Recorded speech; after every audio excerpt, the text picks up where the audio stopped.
नमस्कार दोस्तों, कैसे हैं आप लोग। बात करेंगे हम सुज़लोन एनर्जी की। सुज़लोन एनर्जी के अंदर आज भी गिरावट रही, ठीक है, अच्छी खासी गिरावट देखने को मिली थी, फिर रिकवरी भी हुई। तो क्या कितनी गिरावट हो सकती है यहाँ पर बिल्कुल जानने वाले हैं, और जो लेवल बताऊंगा उस लेवल से नीचे बिल्कुल स्टॉक नहीं गिरेगा। और आज भी खरीदारी की गई है, हमने भी खरीदारी की और करोड़ों के भी माल खरीदे गए हैं। आपको सारा कुछ इस वीडियो के अंदर हम दिखाने वाले हैं, बताने वाले हैं, ठीक है। बिना इसमें गवाए सीधे चलते हैं। उससे पहले देख सकते हैं P&L, जो कि हमेशा मैं आपको बताता ही हूँ, 6 महीने 1 महीने का डेट के साथ सारा कुछ आपके सामने अवेलेबल है। चलिए चलते हैं। तो यहाँ पर पहले आप देख लो ऑर्डर की मैं खुद यहाँ पर बाइंग कर रहा हूँ। जो मुझे लेवल्स मिल रहे हैं, मौका मिल रहे हैं, जैसे यहाँ पर आप देख सकते हो 66 रुपये 80 पैसे पर मैंने आज 380 क्वांटिटीज़ ली। 400 डाला था, फिर वो रिजेक्ट हो गया, तो फिर मैंने 380 क्वांटिटीज़ आज भी नीचे के लेवल पर माल उठाया है, ठीक है। तो बात कर लेते हैं सुज़लोन एनर्जी की। देखिए गिरावट जो हुई है आज, यहाँ पर आप देखो तो बॉटम इसने जो बनाया था आज लगभग 66 रुपये पर, एग्जैक्टली 66 रुपीज़ पर 2 बार प्राइस जो है 66 पर जाकर यहाँ से देखो ऊपर आया, यहाँ पर बाइंग आई, फिर अगेन यहाँ देखो इस लेवल पर 66 पर आया, फिर अगेन यहाँ पर लास्ट में बाइंग आई है। तो 66 पर ही बाइंग क्यों आ रही है, ये ऑलरेडी हमने आपको पहले भी कई दफ़ा बात किया है। उससे पहले फिर से एक बार हम यहाँ पर देख लेते हैं कि क्यों यहाँ पर 66 पर बाइंग हो रही है और क्यों करोड़ों के माल यहाँ पर उठाए जा रहे हैं। तो देखो आप, कई दफ़ा इसने 66 रुपये के लेवल पर सपोर्ट लिया और इस लेवल से ज़्यादा सुज़लोन के अंदर गिरावट नहीं, बहुत कम चांसेस है कि 66 रुपये को यह तोड़ेगा, ठीक है। तो ये जो 66 रुपीज़ का लेवल है, ये बहुत अच्छा लेवल है। आप आंख बंद करके इसके अंदर इन्वेस्ट कर सकते हैं। इन्वेस्ट कहूँगा मैं लॉन्ग टर्म के लिए, मैं कहूँगा कि आप इसमें इन्वेस्ट करके चलो। शॉर्ट टर्म का चक्कर छोड़ो, 2 4 5 रुपये छोड़ो। यहाँ पर 66 रुपये पर स्टॉक मिल रहा है, 85 86 पर लोग आंख बंद कर उठा रहे थे माल। अब जब ये आपको डिस्काउंटेड रेट पर मिल रहा है तो फिर पैनिक क्यों, फिर चिंता क्यों, फिर डर क्यों? बिल्कुल भी यहाँ पर डरने की बात नहीं है। सुज़लोन एनर्जी एक ऐसा स्टॉक है जो कि आपको लॉन्ग टर्म के अंदर मालामाल बना सकता है। बहुत ज़्यादा यहाँ पर पोटेंशियल है इसके अंदर। आप कुछ भी देख लो, इसके फाइनेंशियल देख लो, डेप्ट देख लो, इस कंपनी के ऑर्डर्स देख लो, मैनेजमेंट देख लो, आपको कहीं भी कोई शिकायत का मौका नहीं मिलेगा।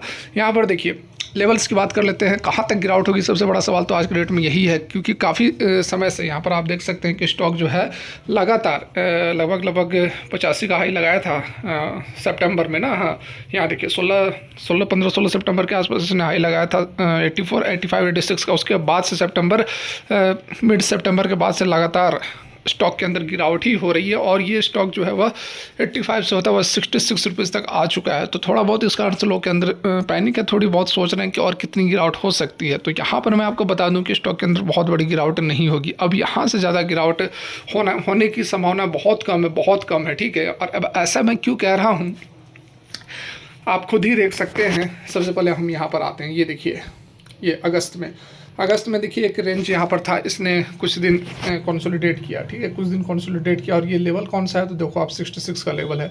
अगेन फिर देखो यहाँ पर प्राइस जो है अगेन यहाँ पर 10वें महीने पर फिर यहाँ इसने सपोर्ट लिया और सपोर्ट लेकर ऊपर चला गया। अगेन यहाँ पर देखो 2-3 दिन से फिर से ये इसी लेवल पर सपोर्ट ले रहा है 66 के लेवल पर। तो ये एक लेवल, अच्छा लेवल बन चुका है। यहाँ से आकर लोगों को सप्लाई मिलती है, यहाँ से आकर जो इन्वेस्टर्स हैं वो माल उठाते हैं, और उसका प्रूफ आप यह भी देख सकते हो कि आज देखो गिरावट अच्छी खासी रही।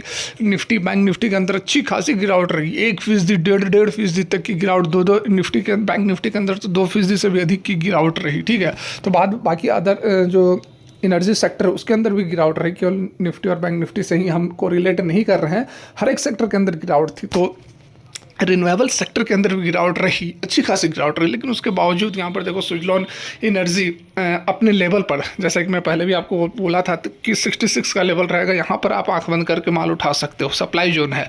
तो यहाँ देखिए ये जो लेवल आया, पहली दफ़ा जो ये लेवल आया 66 पर, यहाँ पर देखिए वॉल्यूम बढ़ गए, ठीक है। वॉल्यूम को अगर मैं बड़ा करूँ तो देख सकते हैं आप, ये वॉल्यूम बढ़े हैं। इधर भी देखो वॉल्यूम कम थे, इधर भी देखो वॉल्यूम कम था। तो यहाँ पर क्या हुआ, यहाँ पर जो बिग प्लेयर्स एक्टिव हुए, बड़े प्लेयर्स एक्टिव हुए, और 66 रुपीज़ के लेवल पर उन्होंने माल खरीदारी हुई, और जिसके कारण के स्टॉक जो है यहाँ से ऊपर गया, ऊपर लगभग 67.6 के वैल्यू पर ये पहुंचा। फिर थोड़ी बहुत गिरावट हुई, और फिर अगेन जब ये देखो यहाँ पर 66 के लेवल पर जब फिर से प्राइस आया तो फिर से यहाँ पर खरीदारी हुई, और ये बड़े वॉल्यूम्स के साथ यहाँ पर आप देख सकते हैं कि बड़ी वॉल्यूम्स के साथ यहाँ पर खरीदारी हो रही है। मतलब कि 66 रुपीज़ के लेवल पर बड़े प्लेयर्स जो है एक्टिव होते हुए नजर आ रहे हैं और इसके अंदर बढ़िया खरीदारी हो रही है। तो इस कारण से चिंता करने की जरूरत नहीं है 66 रुपये पर, इसलिए मैंने भी आपको दिखाया, क्योंकि बहुत सारे लोग बोलते हैं कि आप अपना पोर्टफोलियो दिखाओ, ज्ञान तो दे रहे हो लेकिन आपके पास खुद है या नहीं। तो इस कारण से मैंने आपको दिखा देता हूँ और मैं कुछ छुपाता नहीं हूँ। जो भी मेरा P&L होता है मैं आपको बताता हूँ और दिखाता हूँ। 6 महीने 1 महीने का सारा आपको प्रॉफिट मैंने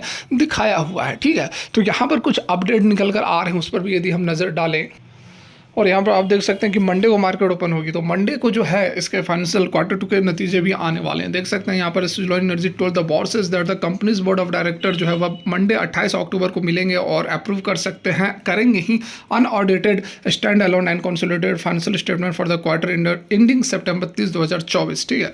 तो यहाँ पर देख सकते हैं कि जो रिजल्ट है वह भी नॉर्मली अच्छे आ ही रहे हैं। पिछले 4-5 क्वार्टर से देख सकते हैं कि इसके रिजल्ट्स अच्छे आ रहे हैं। तो डेफिनेटली जब मंडे को भी आएंगे रिजल्ट्स तो बढ़िया ही रहेंगे, तो उसके बाद प्राइस के अंदर मूवमेंट हमें देखने को मिल सकती है। प्राइस ऊपर भाग सकता है डेफिनेटली। भागने का देखिए, एक तो जो ओवरऑल माहौल ठीक नहीं चल रहा है, जो बाकी अदर इंडाइसेस के अंदर गिरावट हो रही है, तो उससे सुज़लोन एनर्जी भी चपेटे में आ जा रहा है। तो थोड़ा बहुत ये माहौल भी ठीक हो जाए, उसके बाद इसके रिजल्ट्स तो ठीक ठाक आते ही हैं। तो ये दोनों तरफ से अगर पॉजिटिव न्यूज़ आ जाए तो उसके बाद सुज़लोन एनर्जी के अंदर बढ़िया मूवमेंट हमें देखने को मिलेगा और बहुत ही जल्द अपना जो 85 रुपये का लेवल है वह टच कर सकता है। और इससे पहले कल के डेट में भी मैंने आपको बताया था कि 2030 तक के जो टारगेट्स है वो एक्सपर्ट्स का क्या मानना है, यहाँ तक कि 500 रुपये का टारगेट जो है 2030 तक के एक्सपर्ट्स का मानना है कि 500 को भी यह टच कर सकता है। कोई बहुत बड़ी बात इसमें नहीं होगी। तो यहाँ पर देखिए, यही बात मैं कर रहा था। कल के डेट में मैंने आप लोगों को बताया भी था कि analyst have varied prediction for Suzlon share price over coming years. क्या कुछ यहाँ पर टारगेट्स हैं। 2024 तक 100 रुपये तक का टारगेट बताया जा रहा है, 2025 तक 125 का टारगेट बताया जा रहा है, 2030 तक 450 लेकर 560 रुपये का टारगेट यहाँ पर बताया जा रहा है। तो बिल्कुल भी जो इस तरह की छोटी मोटी घटनाएँ होती हैं, जो मतलब 15-20% की गिरावट हो गई है, तो उससे चिंता करने की जरूरत नहीं है कि आप लॉन्ग टर्म का व्यू रखो, ठीक है। सोचो कि फिक्स डिपॉजिट करना है अपने बच्चों के लिए, कोई फिक्स डिपॉजिट करके, और फिक्स डिपॉजिट भी कितना 24 चल रहा है, 30 तक का समय देना, 6 साल के लिए आप डाल दो। 6 साल के बाद आप देख लो टारगेट यहाँ 500 के इससे कम तो मुझे भी नहीं लगता है कि ये स्टॉक जो है अभी ये 70 रुपये पर है, मान लो 70 रुपये पर, तो आने वाले 6 साल के अंदर 500 रुपये बहुत आसानी से जा सकता है। और ऐसे नहीं कि बस अनुमान लगाया कितना में इतना हो गया तो उतना में उतना हो गया, जी नहीं, बिल्कुल। आप यहाँ पर इसके जो प्राइस टू अर्निंग रेशियो है, जो इसकी एबिटा है, जो इसके पी रेशियो जिस कंपाउंडिंग से बढ़ते हैं, CAGR जिस कंपाउंडिंग से बढ़ रहे हैं, इसके जो ऑर्डर्स जिस रेशियो से इसको मिल रहे हैं, तो वो सारा यहाँ पर कैलकुलेट करके ये टारगेट्स दिए गए हैं, ठीक है। तो फिलहाल के लिए यहीं तक। अच्छी लगी हो तो लाइक कर सकते हैं, नहीं अच्छी लगी हो डिसलाइक कर दें। कमेंट करें क्या लगता है आपको, कहाँ तक टारगेट अचीव हो सकता है, 2030 तक क्या टारगेट हो सकता है। सभी को Radhe Radhe, thanks for watching.